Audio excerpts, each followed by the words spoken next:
창세기 18장 25절에서 28절의 말씀입니다. 주께서 이같이 하사 의인을 악인과 함께 죽이심은 부당하오며 의인과 악인을 같이 하심도 부당하니이다. 세상을 심판하신 이가 정의를 행하실 것이 아니니까. 여호와께서 이르시되 내가 만일 소돔 성읍 가운데서 의인 50명을 찾으면 그들을 위하여 온 지역을 용서하리라. 아브라함이 대답하여 이르되 나는 티끌이나 재와 같사오나 감히 죽게 아뢰나이다. 50의인 중에 5명이 부족하다면 그 5명이 부족함으로 말미암아 온 성읍을 멸하시리이까. 이르시되 내가 거기서 45명을 찾으면 멸하지 아니하리라. 아멘. 지금 하나님께 협상을 하는 한 사내가 있었습니다. 그는 티끌이나 쥐와 같은 자라 자신을 낮춰가며 하나님께 제안을 드리고 있었습니다.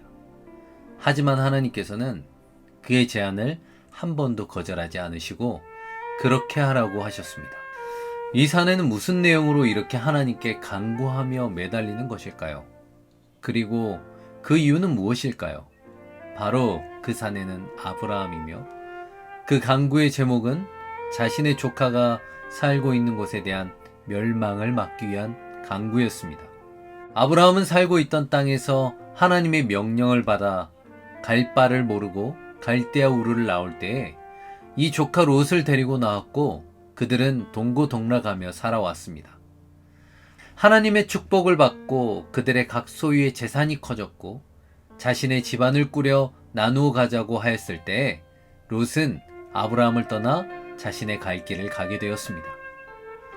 그런 헤어짐이 있었지만 아브라함의 마음속엔 항상 롯을 위한 애틋함과 부모님 같은 마음이 있었고 롯이 전쟁에 나서 납치를 당하였을 때도 아브라함은 바로 자신의 병사들을 데리고 쫓아가서 구해왔던 사람이었습니다.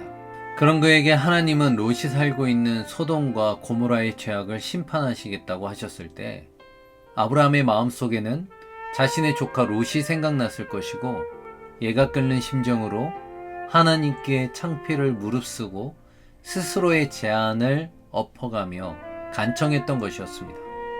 마치 오늘의 간청은 하나님께 자신의 공동체를 위해서 생명책에 자신의 이름을 지워서라도 죄를 사하여 주시길 바랬던 모세와 형제들을 위하여 내 자신이 저주를 받아 그리스도에게 끊어질지라도 원하였던 바울이 생각이 납니다.